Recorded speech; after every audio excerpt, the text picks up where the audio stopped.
Welcome to the 180 podcast, where we tell the stories of real lives radically changed by Jesus. Today I'm here with Carl McIntyre. I'm excited to hear his story. So, Carl, welcome.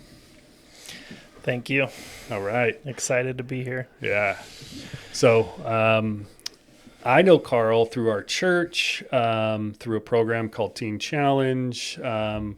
We've interacted a little bit over the last couple of years, and Carl reached out to me after listening to the podcast saying, "Hey, I'd love to tell my story." And that's, I'm grateful that you listened to the Lord's prompting in that. And so I don't know your full story. So I'm excited to hear it. You kind of know how it goes. You've listened to some of these. And so we'll start off kind of, again, the origin story, the backstory of kind of what childhood looked like and how that informed your faith, or sometimes not. And then just kind of walk through chronologically, and where the Spirit leads, we'll talk. And so tell us kind of about the backstory.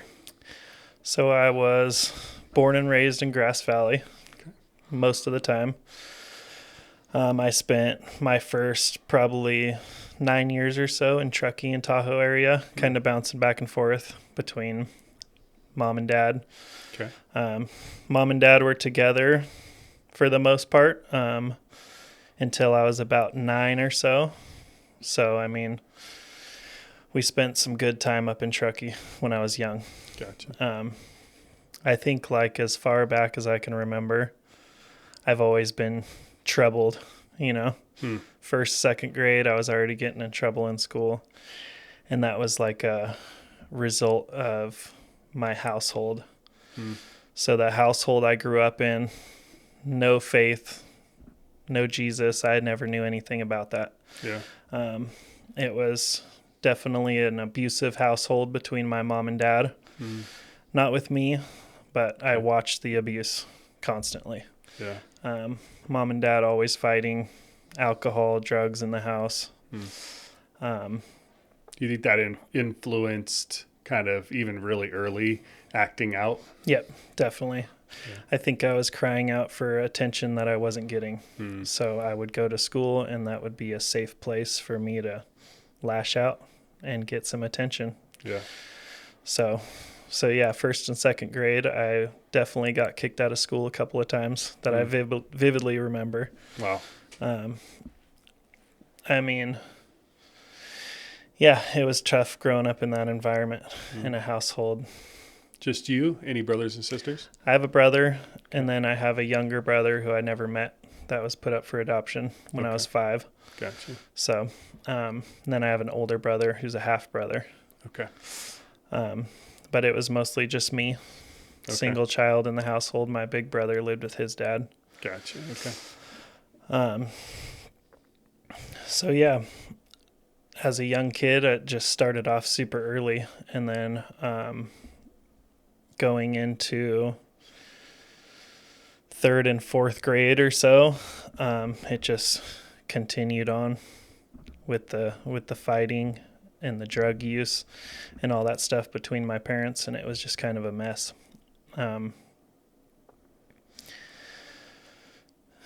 Yeah, I just...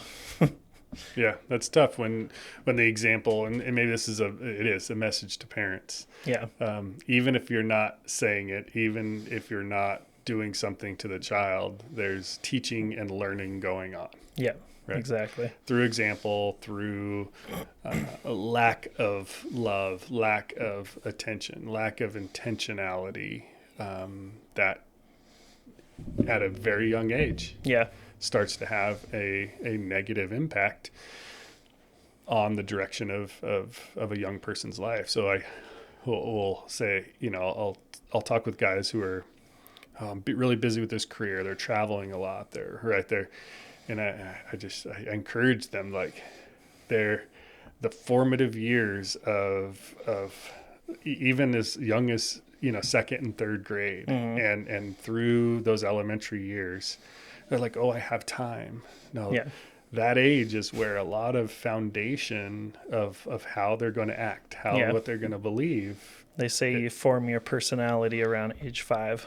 Yeah. So yeah, it's critical, parents, Yep. that were intentional and loving. And again, they were in a bad spot, Yep. right? Yeah. They weren't sounds like in a healthy relationship with themselves, and definitely not spiritually. So, Yep. And I think they just got consumed with themselves and the troubles that they had. sure. And I almost felt like I was just ignored as a child, almost. Yeah. My dad was there. He was pretty good. He was out there helping me do kid stuff, you know. Yeah. I started skateboarding super young, snowboarding. Okay. So those were some good qualities that I had Yeah. to start off with. So that was a good thing for me to release my, I guess, anger or Yeah. whatever I was feeling inside, Yeah. especially skateboarding because it's a very hardcore sport, Yeah. getting hurt a lot. And I was really into it. Yeah. But I was exposed to drugs really early on. So Yeah. those years, 3rd, 4th grade, I was already exposed to it. Mm-hmm. By the time I was about 9 years old was my first experience with alcohol and weed. Okay. We had a roommate, and that was my first hit of weed I ever took. The roommate gave it to me. Sure. And At 9. Yep. So at that age, experiencing something that young, of course, Yeah. you know, you're going to like it. Yeah. And I did. So I started super early. So about 10, 11, 12, I started really doing weed all the time. Parents aware, not aware? My mom was. Mm-hmm. So that's kind of where the bad relationship with my mom kind of started, was that mom was allowing it and dad wasn't. So my dad had a good head on his shoulders for the most part. He just struggled with alcohol. Okay. That was his big thing. Yeah. And then I'm pretty sure that my mom was the one who brought the drugs around him. And then once he mixed the two, it was no good. Yeah. So, but yeah, so we were in Truckee around that time. I think around that time, my mom started cheating on him and running off with other guys, living the drug life, and she was into meth and alcohol. So I think around year 2000, she went to prison, and that just kind of threw my whole life off track again. I started bouncing around from school to school. I was already doing that anyway. I went back and forth from Grass Valley to Truckee Okay. quite a few times. So I did 1st and 2nd grade Grass Valley, 3rd and 4th in Truckee, 5th and 6th in Grass Valley. So it was just like constantly back and forth. Every couple years, yeah. I never had a solid group of friends growing up young. And was your dad moving with you back and forth? Is that the kind of pattern there? In the beginning, he was. But once my mom started veering off and going off with other guys and stuff, my dad kind of stayed up there. Okay. And they would separate, get back together again. And my mom actually married another guy Okay. somewhere in that time, too. Okay. And that's where she had my little brother. Gotcha. Okay. So, but yeah, so when she went to prison, that's when the major problems started happening. My dad started getting more into drugs, and that house in Truckee became like a cookhouse for meth. And so I was growing up in a meth lab, basically. And I just vividly remember the smells and the paranoia of my parents, like looking out the windows and all this crazy stuff. And Wow. so that's 9-10 years old going through. Just yeah. I think that's probably hard for people to even comprehend or imagine for a 10-year-old. Yeah. And then going to visit your mom in prison and like, that's a tough start. Yeah, definitely. Right. It's a tough one to overcome. Yep. Right. No bad examples and no spiritual walk to even. So it's a kind of a double whammy. Yeah. As far as faith in my family, there was none. Pretty much everybody in my family is alcoholics or drug users.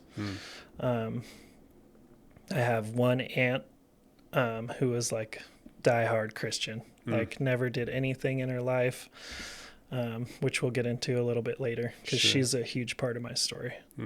Cool. But yeah, once Dad started getting into the drugs, then he just became a total mess. So not sure how long it went on for, but he just started getting worse, and he started thinking people were watching him, which they were, because I remember seeing they had like surveillance set up in the house across the street from us. Wow. And there was one day that he just had a completely bad freak out, and we jumped in the truck together, just me and him, and like took off, ended up in a chase with the cops. And he ended up driving himself to the police station and turning himself in because he just couldn't take it. He was, at some level, you're almost grateful that he came to the end of himself. Yeah. Right. But then that's when I experienced foster care, being taken from my parents. It's tough. He turned himself into jail, and they had to take him, and they had to put me wherever they could. Yeah. So I bounced around a couple different foster homes, maybe 3 or 4 or so, and I absolutely hated those. I lashed out big time. This is still in that kind of 10 around to 9, 12. 10 years old. Okay, 9, 10. Yep. Okay. So Mom was gone, Dad's in trouble. Yeah. And I'm left with no one, basically. Yeah. So I went through a few homes. I vividly remember like freaking out at the homes and then just getting moved to the next one. Okay. And because I just, what do you do at that age? Yeah. When you're like, Mom's gone, Dad's gone, where are they? Why is nobody taking care of me? What's going on? Yeah, your whole sense of reality, your whole sense of, who you are is in chaos. And stripped away from you. Yeah. And yeah. So it was tough. And then you're in a house with a bunch of strangers, a bunch of strange new kids that you've never met before. Right.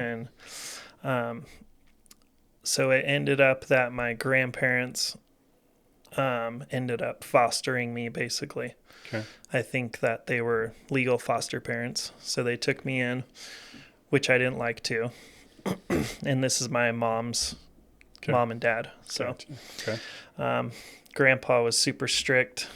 And I just didn't like it, Yeah. I grew up with no rules, no responsibility, none of that. And then I moved into Grandma and Grandpa's house, and it was just, Grandpa was like super strict. He's almost like military style strict. Yeah. Yeah. And he was probably, trying to swing from one end of the spectrum to the other. Yeah. And that's hard. I mean, of course you're going to be resistant because you've never had any rules. You didn't know anything different. Yeah. So, Grandma and Grandpa had 4 kids. My mom, my Aunt Wendy, my Aunt Christy, and my Uncle Charlie. Okay. So all of her kids are like super special to me in my life, and they all played a huge part in like helping me as a child, which is awesome. So around this time, my aunt and uncle, Christy and Dusty, which is the youngest one, they kind of were just taking me as much as they could to try to take me out of the chaos that I was living in. And they were both super good snowboarders. So I would stay with them in Truckee, snowboard, have fun. Yeah. I just remember them like blowing a bunch of money on me, taking me out every day. Loving on you. Trying to help, Yeah. the best they could. But I mean, they drank, they smoked too. Right. So I'm still in that environment. Right. So worldly, but you're experiencing some positive joy, or love from someone. Yeah. So, So that was really awesome.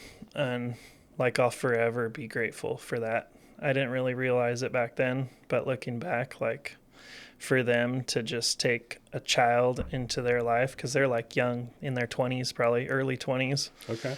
Taking me in as their own, basically, letting me stay as long as they want. And, That's cool. It was fun. So looking back now, I'm so grateful that they did that. So moving into Grandma and Grandpa's was back to Grass Valley. Okay. And I think from then on, I pretty much stayed in Grass Valley unless I was with them. So they took me till I was about 13, 14 Okay. was when I kind of stopped going up there. But And was it on occasion, or you'd stay there for a while? it was on occasion, but they were mostly in the winter time because we snowboarded. Gotcha. But they would take me for like a couple weeks at a time Gotcha. and just let me stay, That's which cool. was awesome. Yeah. Grandma and Grandpa's house was super hard for me though, because all the rules and all that. So I remember getting into a lot of trouble. So this was probably around fifth grade, between fifth and sixth grade. Okay. I started living with them. And around this time, I started building my core group of friends, because I was finally permanently in Grass Valley. Right. I already had one friend that I met in first grade when I was in Grass Valley, and I ended up being put in a class with him in fifth grade. And he was my first friend, First day of first grade, we were best friends. Yeah. And then had to leave, disappeared for a while. Fifth grade, I come back, we're best friends again. Yeah. And he was trouble too. He had a mom, never met his dad, trailer park style living, out in the woods. And me and him just clicked. Yeah. But we were trouble together. Yeah. So from that point on, I just started to decline, I guess you could say. Okay. But in my eyes, I was having a blast, Right. You had a partner in crime, Yep. at that point. So becomes your family, Yep. becomes your kind of identity at Yeah. that point. Sure. Yep. So I start getting into smoking weed, of course, drinking. They built a skate park in Grass Valley, and that became my home. Mm-hmm. And if you know, like the skate park world, it's like bad environment to be in all the time. It's all a bunch of, weed heads, druggies, alcoholics. They all hang out there, and it's kind of a rough, dirty crowd. So I started smoking weed there, like a lot. This was like full-time smoking weed now. Drinking with all my friends, and this is fifth and sixth grade. Wow. So Still I'm young. Still young. I'm like 11, 12. Wow. So I started off super young Yeah. into all this, and It's getting ingrained and planted, Yep. Deep. I said the other day to somebody I was talking to, I said I was like a feral cat.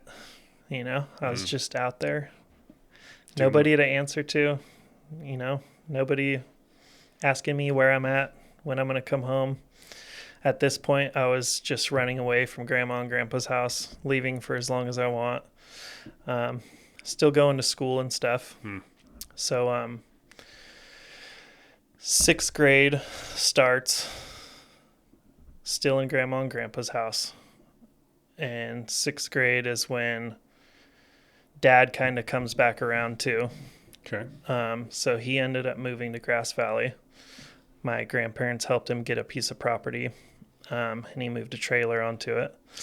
Okay. So Dad's back around. I'm starting to get closer to him. Grandma and Grandpa are kind of releasing me to go back with my dad now because he's doing good. Okay.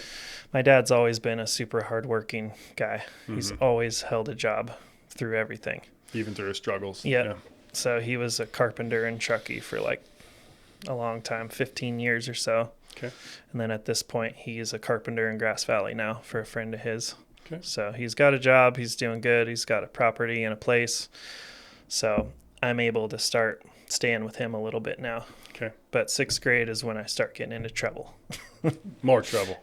Yeah. Big boy trouble. Yeah. So like sixth grade, I got caught crushing up fake pills, selling them. Got caught by the principal. Got in trouble for that. I got caught with an ounce of weed in sixth grade, which is insane for me to think about. Yeah. Because I have kids that have already gone through this age. And to imagine a child that small being caught with something like that at that age is just like, Yeah. it's insane to me. Yeah. You're now reflecting, your your kids are almost a mirror, in a sense, and it probably brings back some memories, Yep. from when you went through some stuff. Yeah. It's almost like reliving all those ages again, watching them grow up. Yeah. But I remember my grandma had to come pick me up from school that day, and her face was just like bright red, like, Yeah. Mad and embarrassed, probably. Yeah, exactly. I couldn't imagine. And then Yeah. that same year, that best friend that I had, me and him ended up fighting. We got in a fight together because my brother didn't like him. And he kind of started the fight between us, pushed me into him. So we end up fighting, getting in trouble for that. And that was the last straw. I got expelled from sixth grade. He got sent to a different school. I got sent to a different school. So we became separate, me and him. And so that was another hard patch for me. Because of the loss of your friend? Yeah, and because I had to bounce to a different school. So I had formed kind of a good little group of friends. I had my skater friends. Yeah.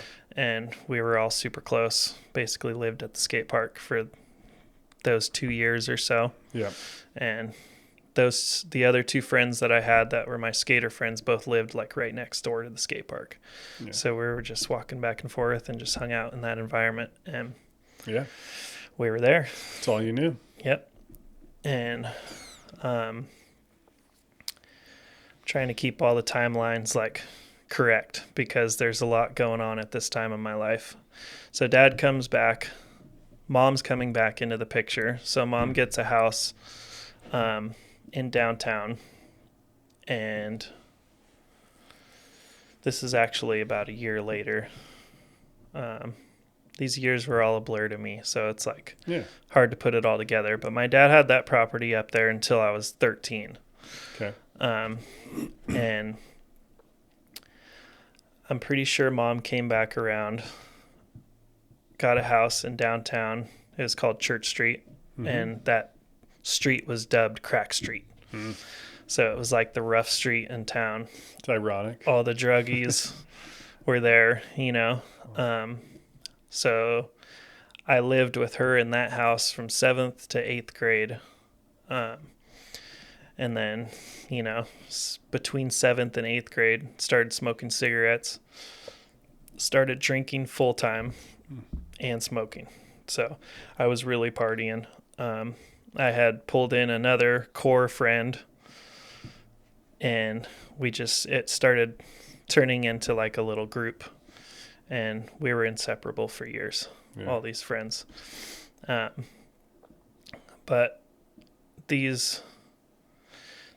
this time in life, I started getting into more trouble. So the trouble just kept escalating. Year by year. It would just get worse and worse. So this time in my life, I'm starting to vandalize. I'm starting to run around at night with my friends, get into trouble.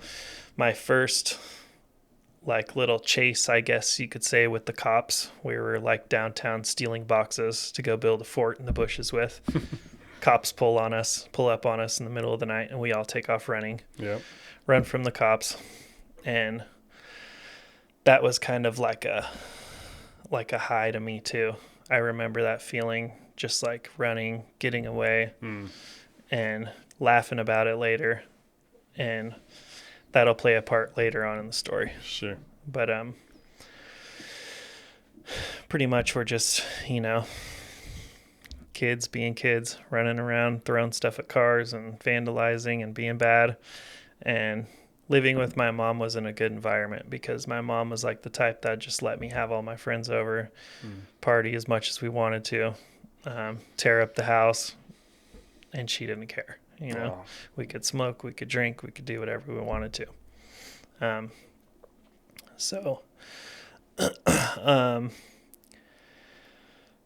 Not really sure how it all came together, but mom and dad end up getting back together. And that was probably the worst thing that could have ever happened.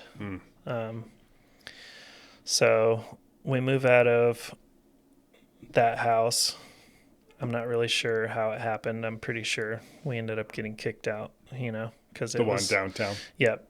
It Yeah. was like a full-on party house. I had like 10 kids over there at all times, drinking and smoking and partying and doing whatever, fighting in the street, and it was crazy. So mom and dad get back together. We move up to this property. It's good for a little while. Dad's working, mom's working, but then alcohol and drugs start getting mixed together between the two of them again. Yeah. And this was like probably the worst time in my life. Was probably between, I would say, 11, 12, and 13 or so. Okay. Living on that property. That was like some of the darkest times of my life. Mm. We had no power up there. It was completely off grid. Wow. We had generators and stuff. So it was like, got to watch TV, play video games or whatever, like once a week maybe. Mm-hmm. And mom and dad are just going into this dark place. Kind of repeating old patterns. Yeah. But like, I don't know, like when you go back to something that you've already walked away from, it's like it gets worse. It's like twice as worse the next time around. So all I remember is just like darkness up there. And mom is like, my mom is the type who's like, can be a super big instigator of fights and arguments and blaming and all this stuff. So that mixed with the drugs and alcohol, it was just such a bad environment up there between them. It was like full on fist fights every single night. And I remember like I had no faith, but I would pray on the back of the school bus every night on the way home. Like, please don't let my parents fight tonight. Please don't let them fight tonight. And, God was obviously there. I made it through it, but like for me to not ever even to have heard of God or had that in my life at all, and to just be praying like that, just crying out to him, is like, I think I just didn't want to be back in that place of abuse again, like it was before in Truckee. Because there were some big fights back then. Yeah. Like some seriously big fights. My mom's pulled a gun out, shot it in the house. Dad threw the Christmas tree through the window one year. Like total chaos. Yeah. So now I'm coming back into this place of chaos. And now I'm a little older. And it was just bad. So it was fights every single night. And what I would do is I would just run away. And I would go numb the pain however I wanted to. So around this time, I experienced harder drugs. Okay. I tried meth for the first time around this time because it was laying around everywhere, Yeah. It was a drug house. Yeah. So I got a hold of it, tried it, and it was like the craziest thing I've ever felt before. Yeah, still young teens. Yeah. 13. So, yep. And like I remember I stole a pipe and I took it to one of my friends. Me and my friend tried it. And we just ran wild in the woods and had a good old time. And my mom was already letting me drink and stuff, and my dad didn't agree with it. And I'm sure that a lot of their fights were over-parenting me because my dad wanted good for me. He didn't want me to smoke weed. He didn't want me to drink. And my mom didn't care. My mom was like getting weed pipes and little bags for me and sneaking it to me on the side. And of course I'm going to accept it. I'm a teenager. You didn't know any different. Yeah. Yeah. And she's the fun mom, who's just letting me do whatever I want. Sure. And it feels good to get away from what you're truly feeling. Yeah. So,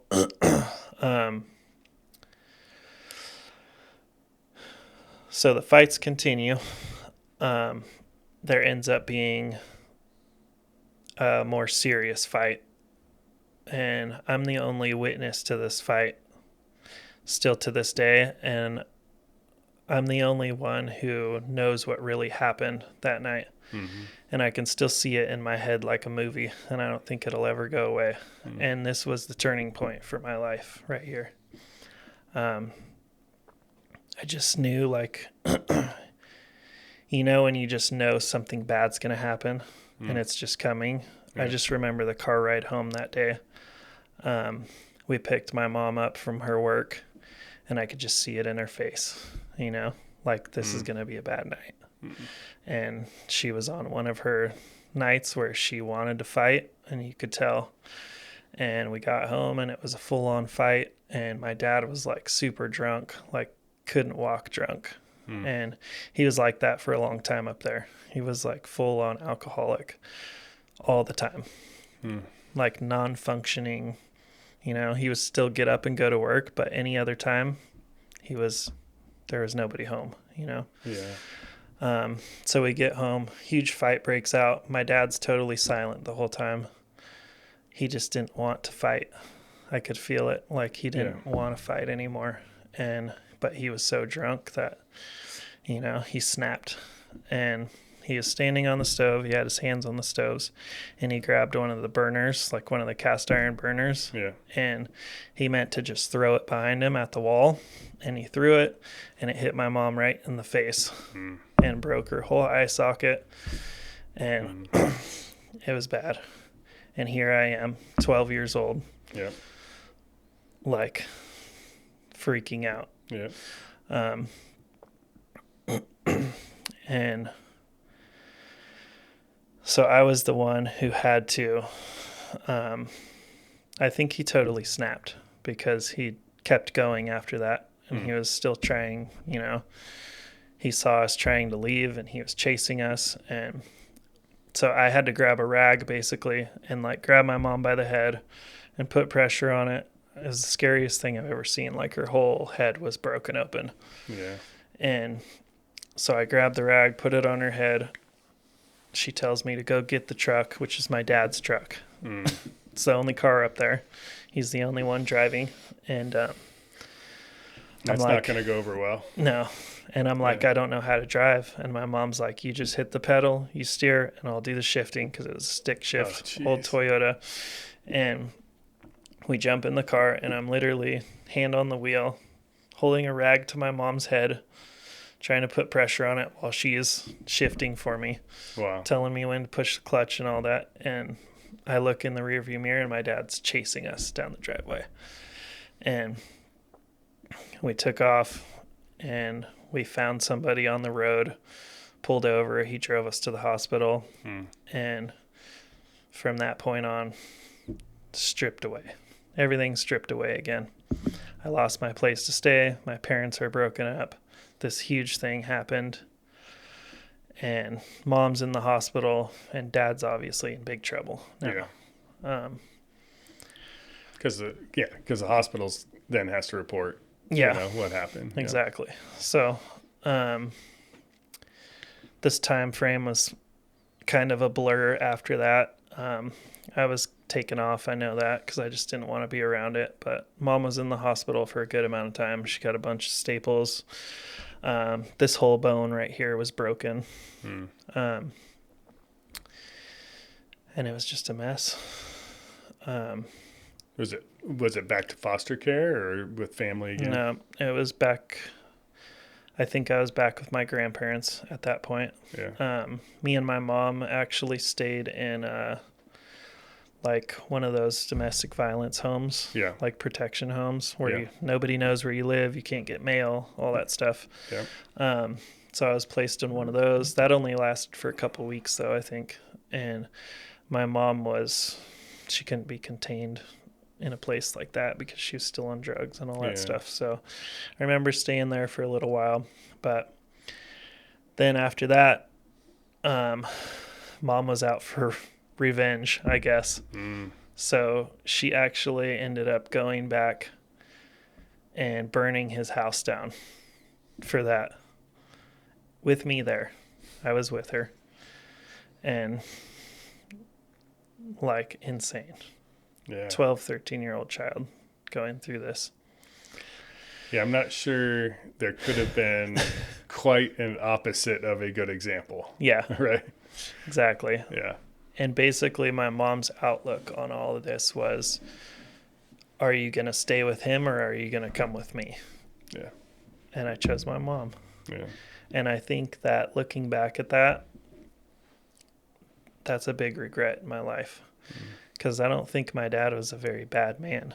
I think that he was so far under the influence that he just, and over so much time of fighting and chaos like this, he just snapped one day. Yeah. And an accident happened. He wasn't intentionally trying to hurt her, Yeah. but it happened. Yeah. And that's bad things happen Yep. when we abuse, Yep. substances, or we get down a dark path. Yep. There's consequences to our bad behavior. Yeah. Hmm. So yeah, Mom went and burned his house down, and we had actually had a fire up there before that already because of my mom's being on drugs and alcohol, and they were in another stupid fight like always. And I remember she was burning his checks from work, like messing around. I walked in the room and I was like, what are you doing? And she's like burning the checks, and she's in there freaking out, and one of them dropped down the crack of the bed. And that was like the mutual fire, like it happened to all of us. The house burned down, and we ended up getting a new trailer up there and everything. But it was an accident, But in my eyes, I'm the only witness to this stuff. They're too gone to like remember what's really going on. Nobody else is up there to see what's going on. But that could have been avoided. But I remember running outside to grab water, and by the time I got back, it was the whole bedroom was up, because it's a trailer. Yeah. And it's a mattress. Yeah. It's like this. Everything's flammable. Yeah. So that had already happened before that. And I don't know what it was with fire and my mom, but she went back and lit his house on fire intentionally. Wow. And that was like her revenge for him hurting her like that. And then I remember going up there to visit him after the trailer was burnt down again. And he was like living in his truck with his bottle of alcohol, and he didn't move. He didn't talk. He didn't move. He didn't get up. He didn't go to work. He didn't do anything. He just shut down completely. And that was the hardest thing for me to see. I remember going up there. I can't remember who I was with, but we took his alcohol and came back up the next day. And one day without alcohol, he ended up having a seizure. That's how deep he was into alcohol. Yeah. And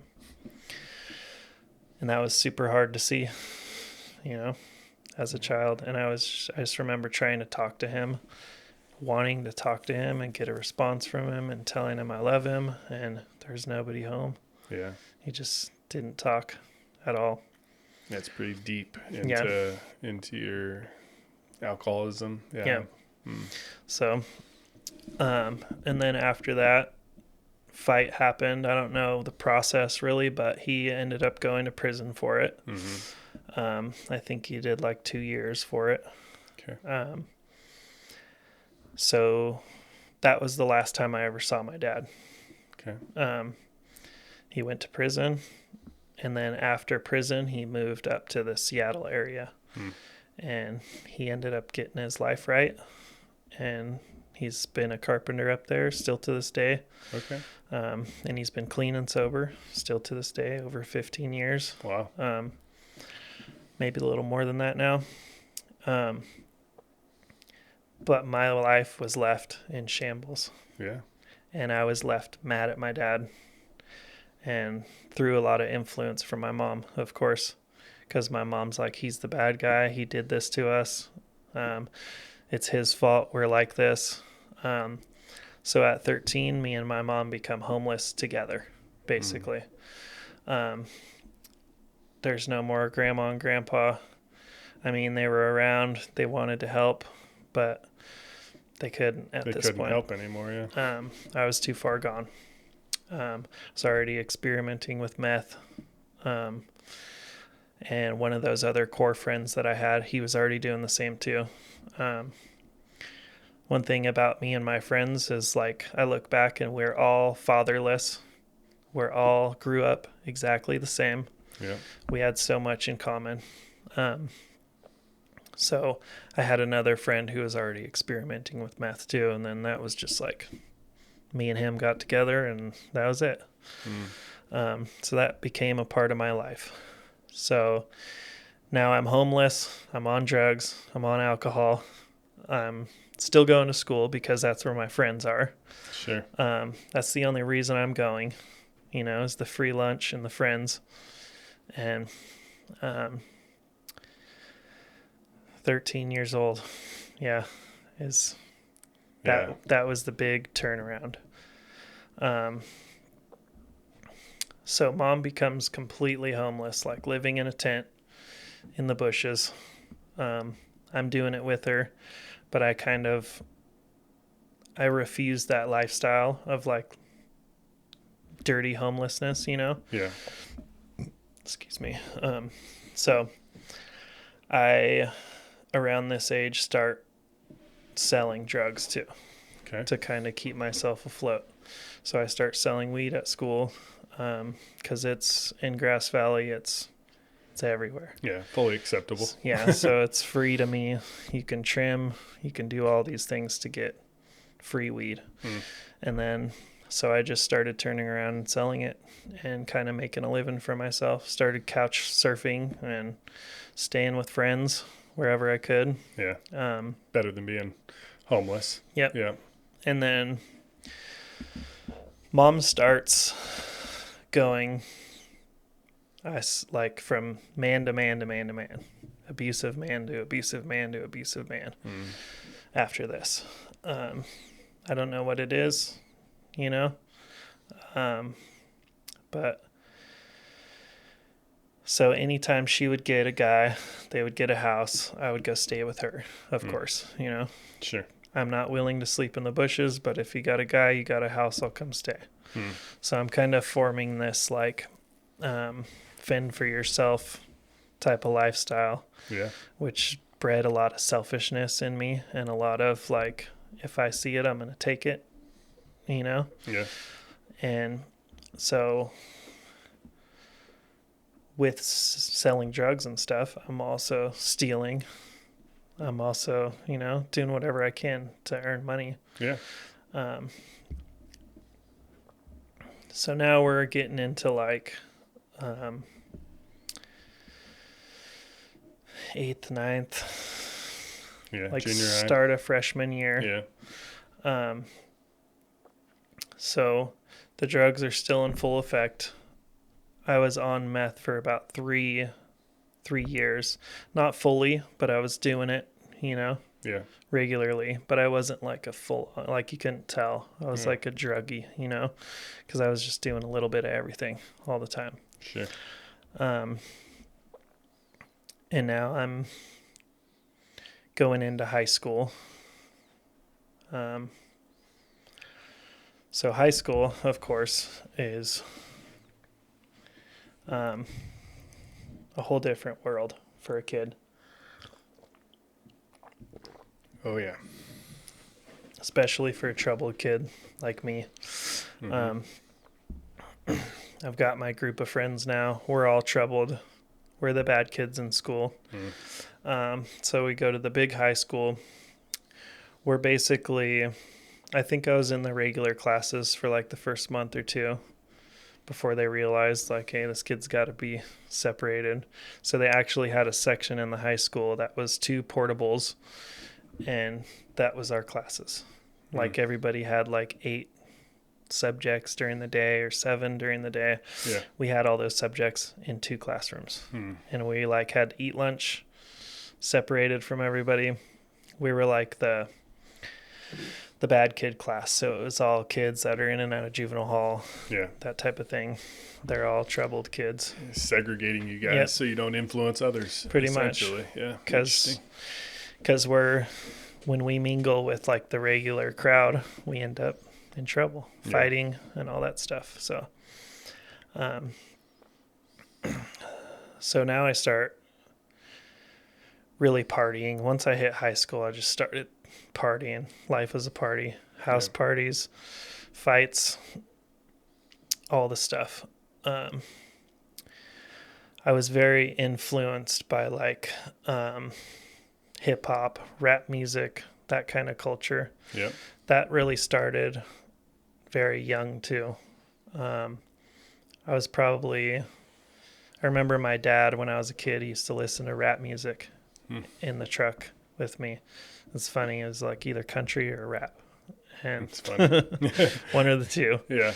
But I really like leaned towards the hip hop side of things. And I just remember those days and I loved it being a kid and the music. And I related so much to the music because it's all about struggle and it's all about, Yeah. And I think I was in the 5th grade when I got like my first Walkman, like the old disc with the big headphones and stuff. And I started getting my rap CDs. Yeah. So I was heavily influenced by that. And that kind of created my personality too. And all my friends were like that too. So it was, we just were partying, having a good time. So like, I only made it at that high school for 3/4 of the year before I got kicked out of that school. And I got kicked out of it for drug-related stuff, smoking. Those classes were chaos, like full-on chaos. We were just vandalizing the classroom, and it was like nobody was watching us almost. Wow. So from there, I went to continuation school. So there's 2 continuation schools in our town, Sierra Foothill and EJ. And I started off in Sierra Foothill and went there. So now I'm in a school that's all bad kids. And I thrived there, So that was sophomore year now. Then I start getting in trouble with the law. So the first time I went to juvenile hall, 14, I went to juvenile hall for threatening to kill my teacher. And that's just the attitude that I had. That's what all that chaos in the home created in me, was just an angry, mad teenager. Yeah. I was super mad at my dad. I was super mad at my situation. Yeah. I was homeless and I was still taking myself to school, Yeah. But I went to school for the friends and the food, and that's the only reason I ever stayed in school. Yeah. So that was my first experience with the law. Went to juvenile hall. It was just like an overnighter. But from that point on, I got put on probation. So, and then from there, I was on probation forever. Once you get put on probation, you're stuck on it. Yeah. Because it's just a cycle of, they're always watching you. No matter what you do, you're going to end up in trouble unless you completely turn around. Yeah. So you just kept reoffending. Yeah. Yep. So it's almost like prison without being in prison. Yeah. Right? You learn the lifestyle, Yep. And that's what I was surrounded by, is kids that were in and out of juvenile hall, and we're all bad and no other school wants us. So, so the other continuation schools in the same parking lot, they're 2 different schools. One's right across the way. So when I got arrested that time, they expelled me, put me in the other school across the street. That one's twice as bad. It's half the kids, but it's even worse kids. It's all like young pregnant girls and like, bad kids. And I can't really remember what happened in that school, but I think my mom fought for me to get back into the other school. So I ended up getting back into Sierra Foothill. Gotcha. Within months, I'm in trouble again. Yeah. I steal a thing of CDs out of this kid's backpack, get arrested again. And when they arrest you, there's a school cop there. So the cop comes into the classroom, puts you in handcuffs in front of everybody. And everybody's used to it. Yep. Everybody's used to it. It's crazy. And taken out in handcuffs again. Didn't go to juvenile hall for that one, but I definitely got in trouble. And then get put back in the other school. And I spent the rest of high school in that school. Okay.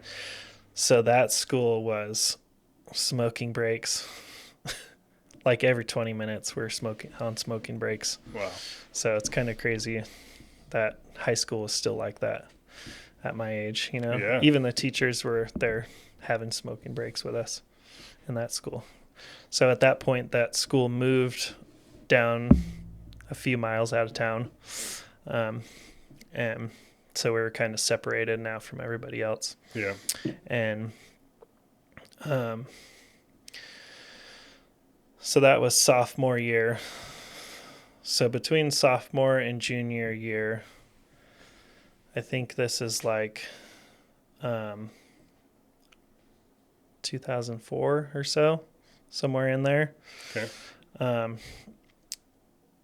Then like the hip hop stuff that I was into is really taking over now. So it was called like the hyphy movement. I don't know if you ever heard of it. It's all Bay Area related hip hop, and it's just crazy and wild and parties. And so that kind of came from the Bay Area up to our little town, and Grass Valley was off the hook. So what that culture is like modern day hippies kind of. It's all rave parties. Yeah. Ecstasy, mushrooms, acid, all these different types of drugs. So then I start falling into that realm. So my brother's a DJ. He does all the rave parties. So I'm free access to any party I want to go to. Have invites everywhere. So it's me. I bring all my friends. So now I get super heavy into ecstasy. I kind of let go of the meth and that stuff because that's like kind of a dirty drug, you know, like in that culture. Yeah. You don't want to be a dope fiend, basically. Gotcha. You know? Yeah. So me and all my friends kind of take on to this rave party culture. Start doing ecstasy, mushrooms, acid, and I spent a good solid 2 years on ecstasy, probably the rest of my high school. Yeah. And I remember at that school, my principal was actually my mom's teacher when she was a kid. So I had a good relationship with him, and he was awesome. And I actually showed up to school on acid one day, and I was like in the back of the classroom, like, I don't know what I was doing, but I was gone. And he like pulled me out of the classroom. He's like, "Hey, what's wrong with you?" And I told him the truth, and he didn't get me in trouble. He just loved on me, and he was like, "Can I drive you home?" And he drove me home, walked me in, and he's like, "Can I come hang out with you? Like, are you going to be okay?" And so that's like how far I was gone. I was even doing it in school. Wow. Like I remember we used to put our books up and like do drugs off the table in the classroom behind our books. Like our little generation was wild. Yeah, that's totally crazy. out there with it. Yeah. And we didn't care who saw or anything. So you're getting close to, towards junior, senior year at this point. If you're a couple years in the rave culture. Yeah.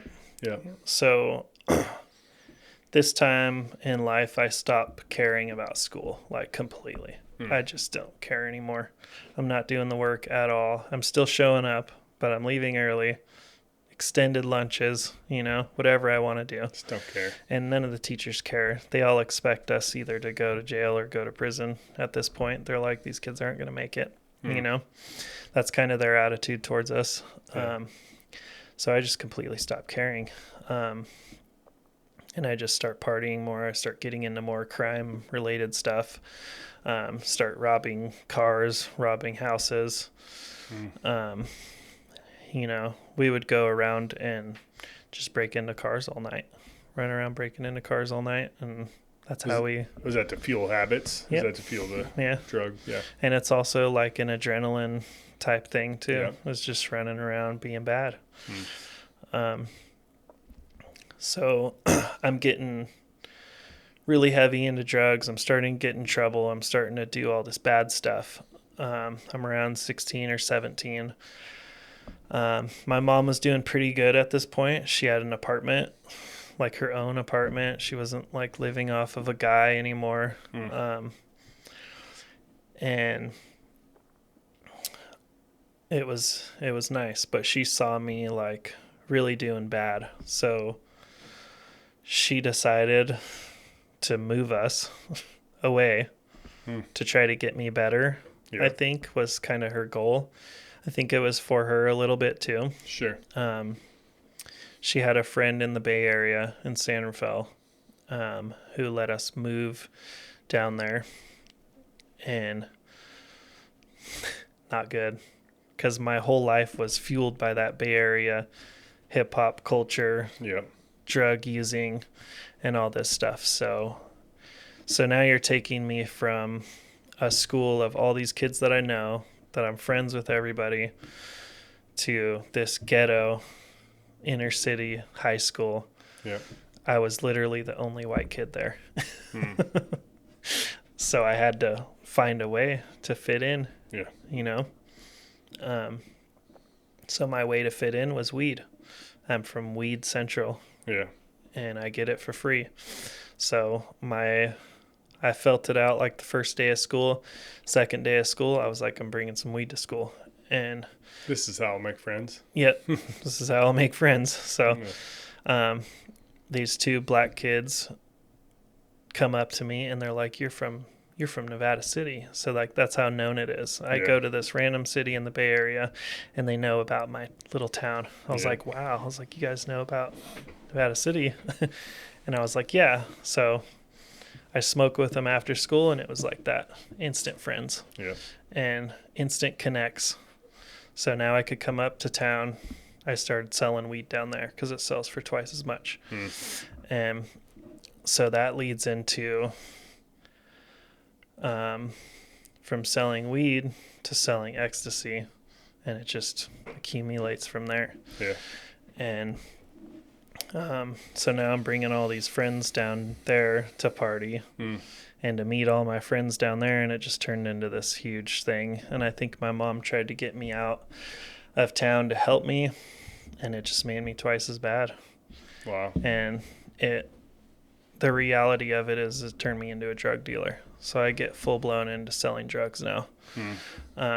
Selling ecstasy was like, I bought a car within a month of selling ecstasy down there. And so got my first car. Now I'm back and forth from Grass Valley to the Bay Area all the time. I think I was about a week or two from graduating, and the principal tried to take my hat away from me. And I told her no, and I got expelled. My last week of school, and just dropped out, never went back.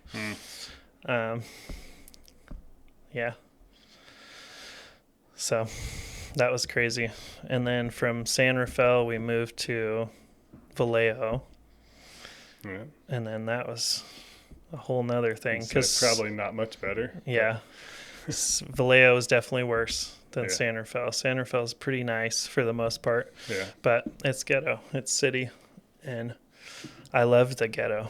I was like infatuated by gangsters and that kind of lifestyle, and that's what I wanted for myself. I wanted big flashy things. I wanted nice cars. I wanted, I loved the drug lifestyle. I was having fun, but the reality of it is I was just numbing my pain from all the chaos I grew up in. But I didn't have a choice. You were lost. When you're that young and you experience all that stuff as a small child, you don't get a chance to grow and develop into like a regular human. So I was having a blast. So now high school's over. We're in Vallejo. Vallejo is like super ghetto, super bad. There's no good part of Vallejo. I went all over it. There's no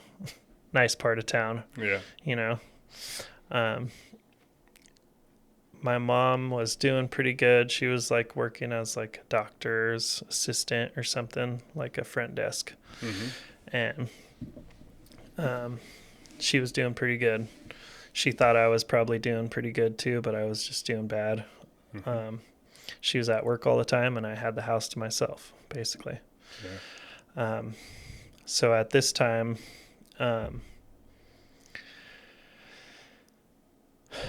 another thing happens that kind of just wrecks us all. So her sister, Wendy, which is the Christian one. Mm-hmm. So she was the only Christian in my family that I ever looked to. Like, and I kind of thought it was like weird because she was the only one, you know? Mm-hmm. And I never really took to it. And the only thing I know is she was like the best. She was my favorite aunt. She was always the nicest. She was always cared the most. And so she was 40 years old. She got cancer. So we moved back to Grass Valley to kind of, I think my mom wanted to just be close. Sure. Because she's the oldest sister. And I think my mom's the second. So they were pretty close. Yeah. So we moved back to Grass Valley, which is not good for me, you know. Yeah. Back to a familiar environment. Yep. And then I'm also back to feeling something super bad again because my favorite aunt now has cancer. Yeah. And here I am wondering why the Christian one has cancer. Yeah. And she's dying basically. So within 6 months, I just watch her shrivel up and die.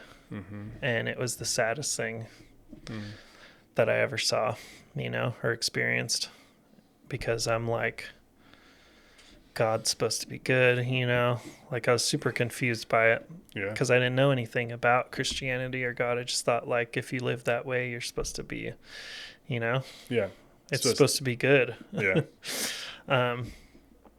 So I watch her go through that process, and that was super hard.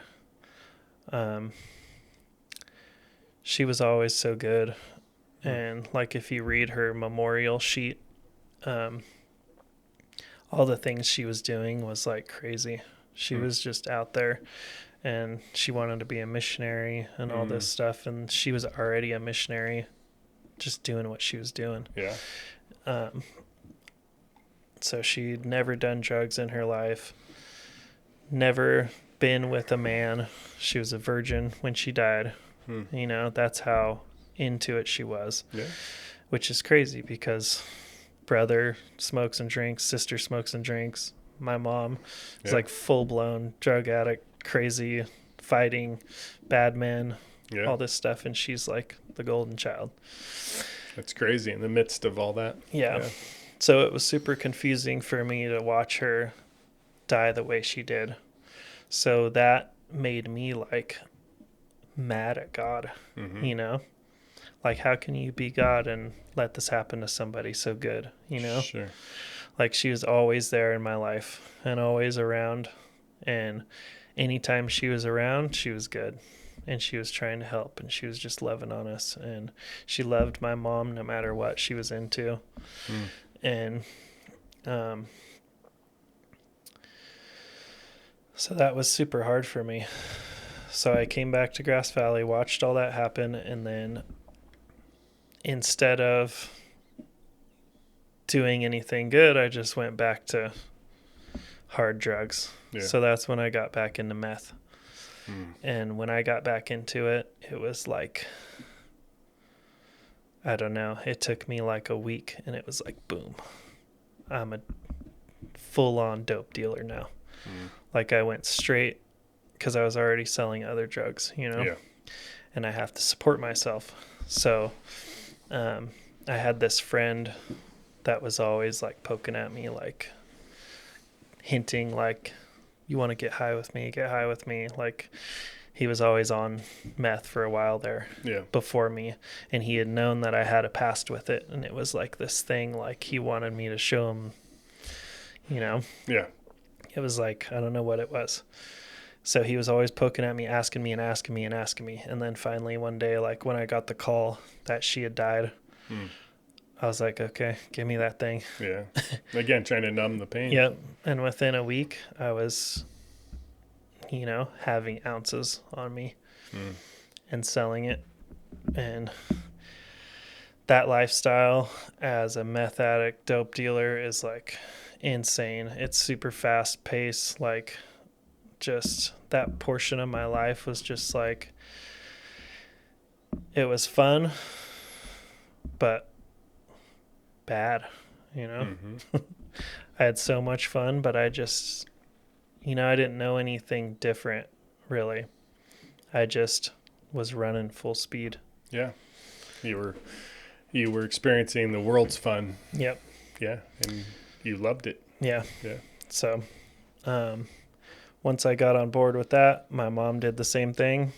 My mom had this episode, I guess. She was with this bad guy, and I don't really know their situation, but he had like a trailer on my grandparents' property, and my mom shows up one day at my grandparents' house, and I was there. I was like staying in their little loft upstairs, and my mom comes in like speeding down the driveway, and I was like, oh great. Yeah. So my mom's feeling the same thing from her sister dying, obviously. Yeah. She's relapsed. She's back into it. She's been with this bad guy. She comes speeding in the driveway. She comes in the door. Her and my grandma are fighting. They get into like a full-on fist fight. My mom ends up beating her up, and then my mom takes off again. And I'm like sitting there watching through the window at her driving away, and then like 20 minutes later, I see smoke coming up from the trees down the road. And I'm like, oh my God, not again. She burned the other guy's trailer down. Oh, jeez. So. That's her MO. Yep, exactly.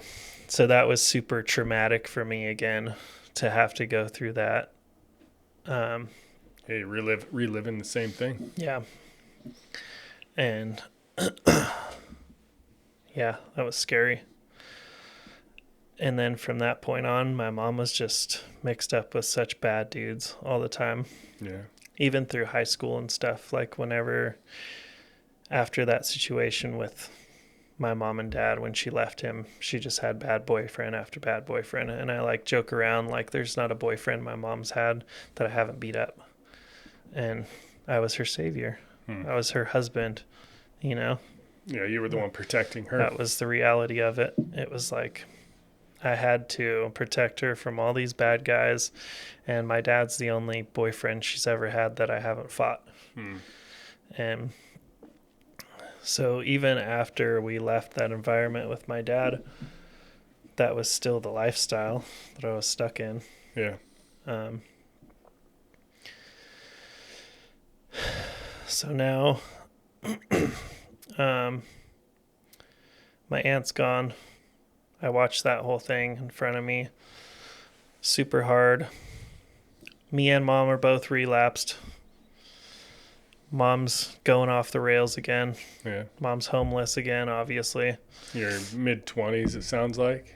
Yeah, right after high school. Okay, early So 20s. we were only in Vallejo for a little while before we ended up coming back up here. So I'm probably 18, 19 at this point.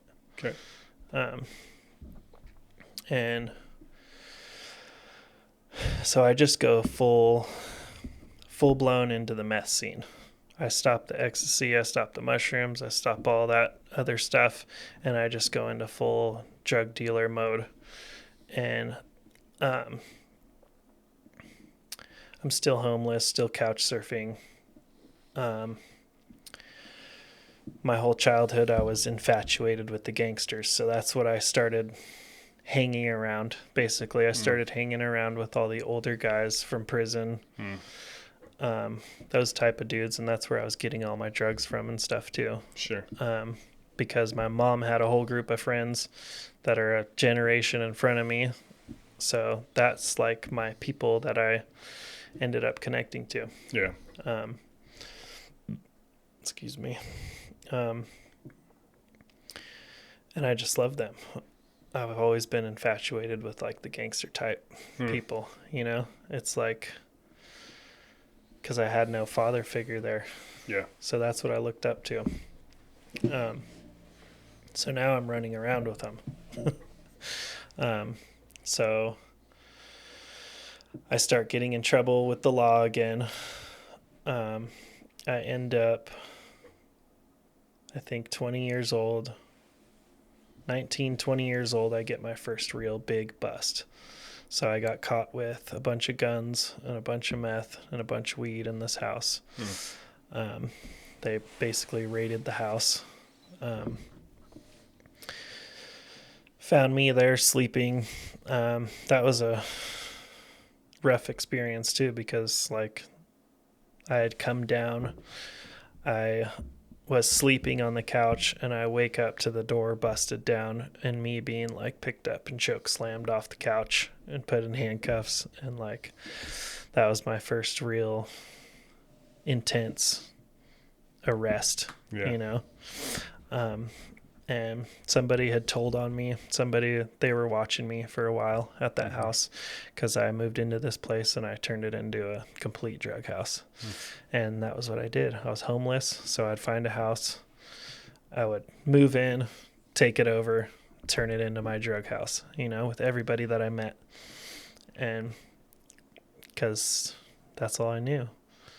I was selfish, you know, I just take. So from that point on, I get put on felony probation. I did a little bit of time in jail. I go into jail. It's all my homies in there. Yeah. So that didn't help either, because I'm like, okay, this is jail. I can deal with that. Yeah. You know? So from that point on, my new addiction became running from the cops and being on the run and still selling drugs and doing all this. But that became a whole new addiction, like what I told you earlier. Yeah. Where we ran away from the cops, and it was fun and it was a blast. And so now I'm an adult and I'm like, okay, this is awesome. And I had this friend, he picked me up. He was going to drive me to my court date for the guns. And he looked at me and he's like, are you sure you want to go to this? He's like, you know, they're going to take you to jail, right? And I was like, nope, I don't want to go. So from that point on, we just started running from the cops all the time. I was on felony probation.